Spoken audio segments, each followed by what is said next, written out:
From its early days as a small fishing village at the start of the 20th century, Dubai has transformed into a truly global city.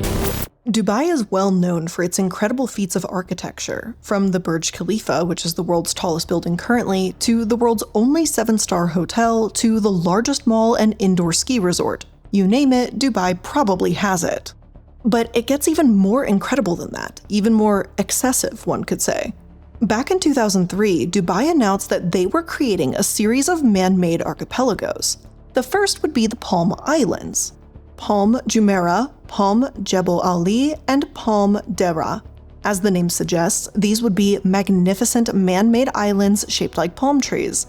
The second would be called the World, and it was going to be a group of 300 islands forming like a map of the entire world itself. And thirdly, the universe would be a recreation of the constellations.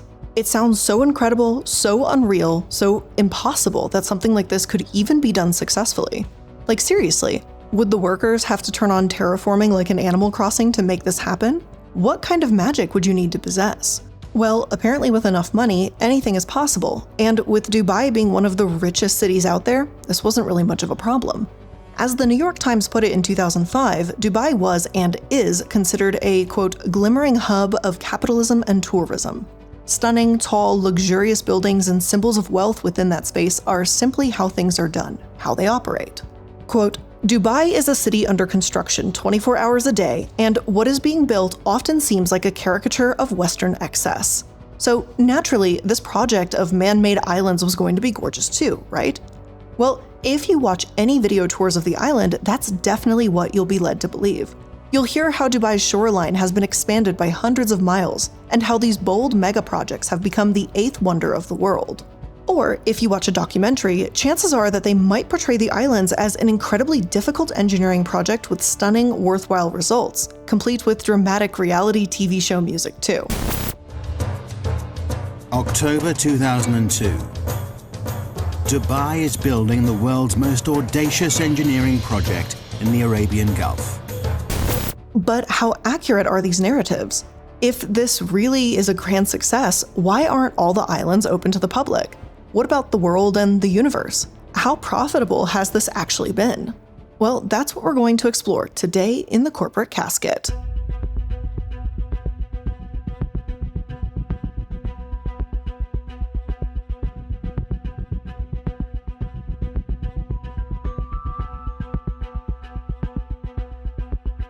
It seems so promising at first. Dubai conquered incredible architectural projects before, so this should be much of the same, right? Well, here's actually the first hurdle. The research wasn't even completed before the project began. The developers in charge of this megastructure want to start construction immediately, before the research is complete. It's a huge gamble that could come back to bite them. And if we're going to be honest here, that fact alone leaves me absolutely no sympathy for whatever happened to these developers. No matter how many billions of dollars were sunk into this, it was completely deserved. This was a never-before-done thing, an unprecedented build. But hey, let's not complete the research around that and, it'll be fine. Sure, that sounds incredibly smart.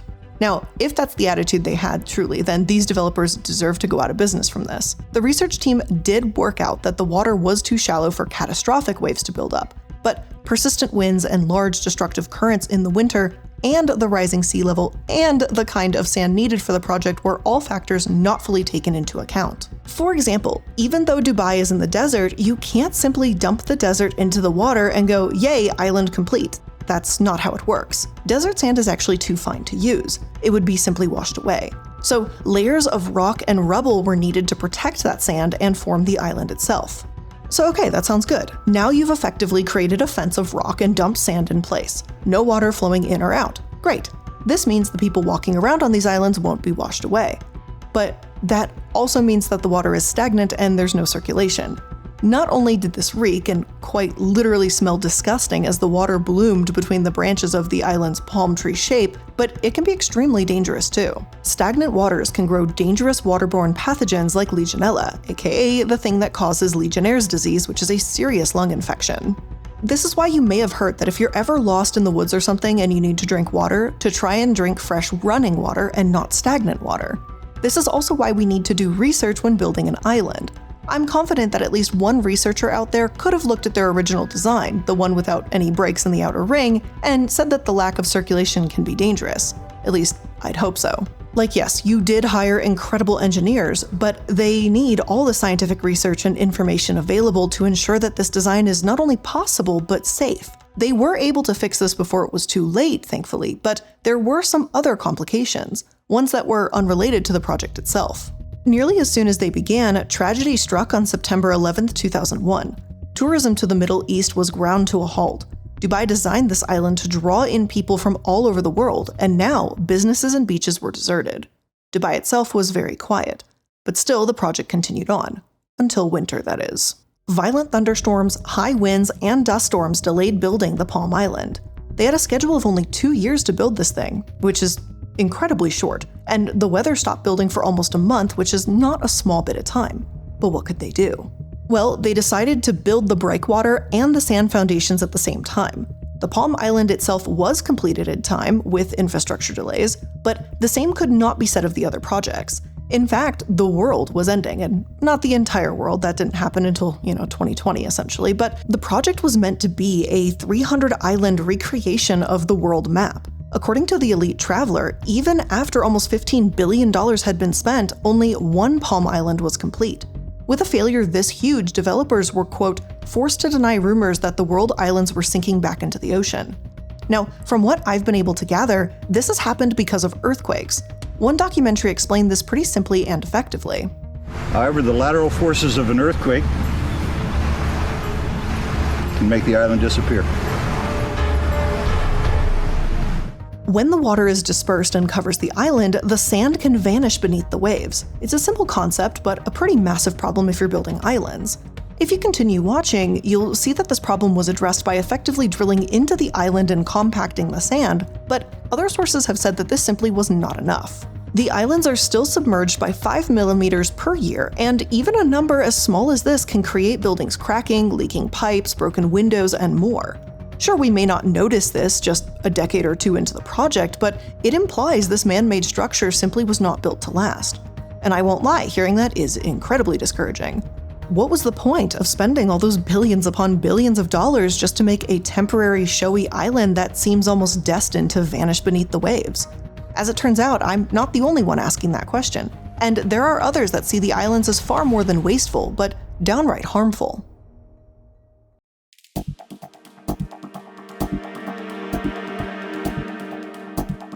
In some places, sand is deposited, extending the beaches out to sea. In others, the beach is eroded away. This project literally changed the way the currents behaved. To say environmentalists wouldn't be happy would be an understatement. Some say this isn't simply playing nature, but it's truly damaging it for profit. Tina Butler wrote on Manga Bay in 2005 that construction on these projects were burying coral reefs, oyster beds, subterranean fields of seagrass, and threatening local marine species. Not only that, but she added that the crystal clear, beautiful waters in Dubai's Gulf were now clouded with sand. That sounds extremely horrible on the surface, but for the sake of being unbiased, let me go ahead and present the other side of the argument. The documentary that presents these islands as a glorious architectural marvel has said that the island has actually attracted new marine life. Not only is the marine life unaffected by dredgers removing a meter-thick layer of sand, but the breakwater has created shelter for fish and is attracting new species into the area. And if I'm being honest here, it does sound a little bit too good to be true. On one hand, developers are saying that the structure encourages marine life, while environmentalists say that it clearly does the opposite. So where does the truth lie? To some extent, it's hard to tell, and we can't know the decades-long effect until the decades pass, and we're just simply not there yet. Once again, from the research that I am able to find, it's looking like both sides do have a point. The UN's University International Network on Water, Environment, and Health stated that in 2009, marine life has slowly returned to the coastline. Though more complex habitat characteristics were present in the past, it seems likely that in the future there will be an even more interesting marine environment. Others say sure, this is true, but only because there's nowhere else for the fish to go. The number of fish increasing is purely because other habitats have been ruined. Plus, you can't say that the breakwaters are good for the environment, because as they erode, their sediment will impede the growth of coral. As with most issues, they aren't as black and white as most people would expect or maybe want them to be. Building a bunch of man-made islands without completed research sounds reckless and horrible for the marine life that lives there. Therefore, I can't give the developers credit that, hey, they didn't destroy as many fish as we thought they would. At best, this is a happy accident. I truly doubt that they went into this project saying, hey, this is actually going to help marine life. I'm pretty sure this was about making money. The Manga Bay article adds that Nakheel developers have admitted their work has buried reefs, but they've promised to build artificial reefs as well, and they hired a marine biologist to monitor and rehabilitate the ones that they damaged. And I think that's a good step, but I'm not sure why this situation was ever presented as a plus within the documentary, or why these steps and precautions weren't taken to begin with. I also took a look at more recent articles on the topic to see if anything new had been discovered and if the reefs have truly continued to flourish or not. Perhaps unsurprisingly, the lasting effect has not been very positive. Dubai has become the new Las Vegas in terms of excessive energy and natural resource use. Even if we've heard the argument that marine life can and will flourish once again, it doesn't change the resources needed to keep these islands running. And not to mention that as Dubai continues to build and try to create the world and the other Palm Islands and such, more marine life is being buried in sediment and destroyed. I'd love to believe things could change, but as Carla Pierini put it, quote, "What incentives are there for Dubai to ever prioritize ecological matters over its thriving tourism industry? Until this question is properly addressed, the city is unlikely to change its course of action." It's a simple and depressing fact. Profits are prioritized over the environment all the time. But wait a minute, that sounds a bit different from the phrase we know, profits over people. As it turns out, that motto works well here too.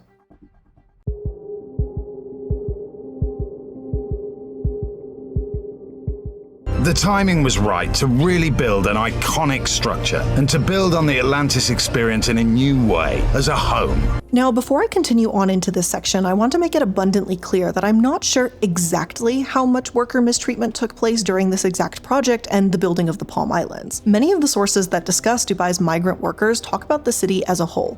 That said, I do have to agree with Business Insider that it simply feels wrong to call the place a luxurious tourist destination when it was built on the backs, and even deaths, of countless migrant workers. Almost 90% of Dubai's residents are workers brought in for construction projects or service jobs, hoping to make better pay in Dubai than they can in their home country.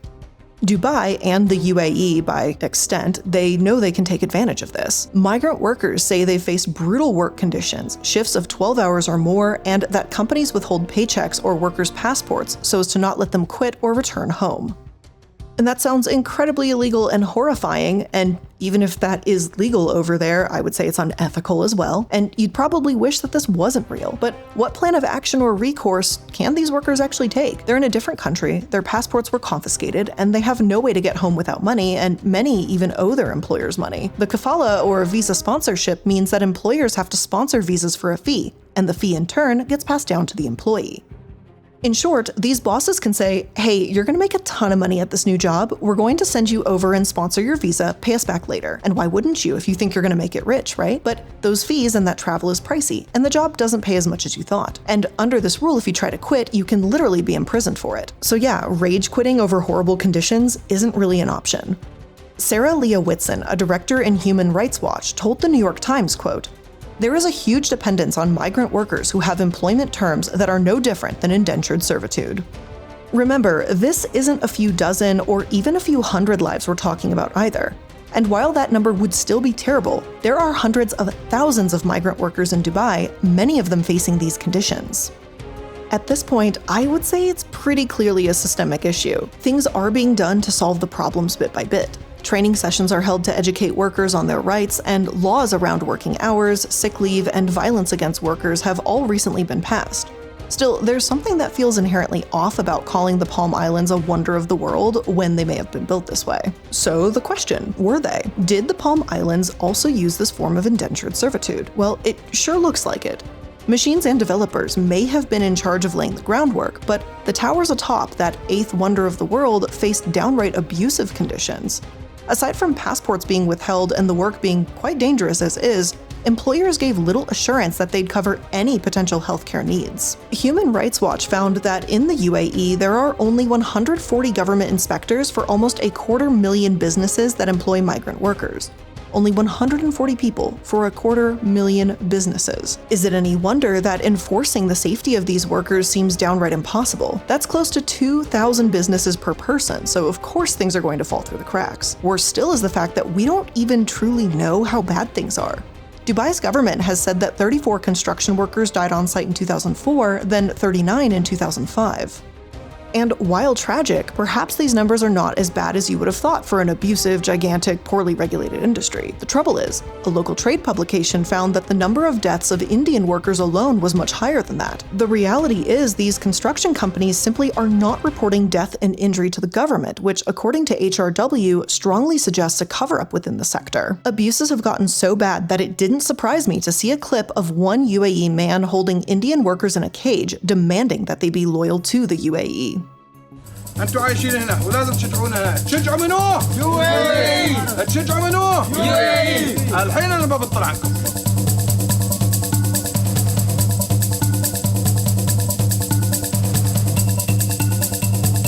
As it turns out, this was meant to be some form of a silly joke because the UAE and Indians were competing during a sporting event, but I guess it just shows how unsurprising worker abuse has become when someone can look at this clip and not be fully surprised to think that it's genuine. Either way, this is not a funny joke, at least in my eyes, given what we've discussed, and given the lose-lose situation that many are put in. Workers are simply mistreated. Laws are made to try and prevent these abuses. Cover-ups are implemented. What does that leave us with then? A system of exploitation and abuse that feels undefeatable. Plus, it's difficult for workers to move to a different job, so you aren't eligible to do so for 2 years once being contracted.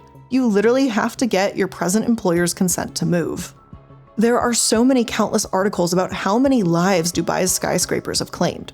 To be clear, this does happen all over the world, including the US, so I'm not trying to imply that Dubai is the only one with these problems.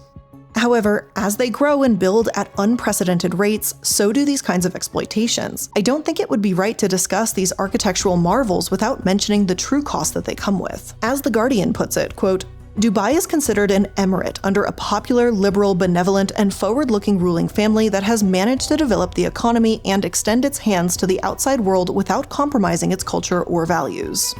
Nobody is naive enough to claim that capitalism does not claim casualties and create classes, or that expatriates from the subcontinent have not made happy and relatively lucrative lives in the region, but Dubai's name is becoming stained by the blood of migrant workers. And what is it all for at the end of the day? What has become of the prince's pet projects and Dubai's luxury tourism? Is it really worth it? Well, let's take a moment to see the results of all of these supposed eighth wonder of the world projects right after today's sponsors. Tired of the endless search for the perfect outfit? Stitch Fix is here to make it easy. Using their online platform and expert stylist, you'll have access to a custom wardrobe that fits your style and budget. Stitch Fix is the easy way to get clothing that fits you without having to endlessly scroll through options. All you have to do is answer a few questions about where you typically get your clothes from, what you like to wear, your price range, and your sizes. And they have a whole wide range of sizes, ranging from extra small to XXL. They'll find your perfect fit and send you clothes handpicked for you. And inside the Stitch Fix app, one of the things that I really like too is they offer these little quizzes that are just a bunch of visuals showing you different photos of clothing, like compare these two tops or compare these two pants and, tell us which one you like more, and it helps them continually tailor your style and what you're looking for. It's really great. And Stitch Fix has you covered with over 1,000 brands and styles you know and love, and they'll show you how to wear head-to-toe outfits so that you can just get dressed and go live your life. So try Stitch Fix today at stitchfix.com/casket and you'll get 25% off when you keep everything in your fix. Again, that's stitchfix.com/casket for 25% off today. stitchfix.com/casket. Today's episode is also sponsored by Honey, the easy way to save money when shopping on your iPhone or computer. Now, we all know that inflation has been less than kind to pretty much every single one of us, and that everything costs more, but no one's really making more. Therefore, we have tighter budgets, and we need a deal, a coupon, or something to save money just to get by. Thankfully, Honey is here to help, and manually searching for coupon codes is a thing of the past. And that's because Honey is the free shopping tool that scours the internet for promo codes and applies the best one it finds to your cart. Imagine you're shopping on one of your favorite sites. When you go to checkout, the Honey button appears, all you do is click Apply Coupons and wait while it searches. If it finds a working coupon, you're going to watch those prices drop. I recently mentioned that I was buying some more toys for Casper because he is somewhat destructive at times. Like, he'll keep a toy for 6 months and then all of a sudden just destroy it in like a day. I don't know why. He's like, oh, for the first 6 months, this is fine. And then on 6 months and 1 day, he's like, actually, no, it's not fine anymore. But he does that, I guess, just dog things. And so it's time to go buy him some new toys. And Honey found me a 15% off coupon, which was absolutely fantastic because saving some money is better than saving no money. And Honey doesn't just work on desktop, it works on your iPhone too. Just activate it on Safari on your phone and save on the go. So if you don't already have Honey, you could just be straight up missing out. And by getting it, you'll be doing yourself a solid and supporting the show. So get Honey for free at joinhoney.com/casket. Again, that's joinhoney.com/casket.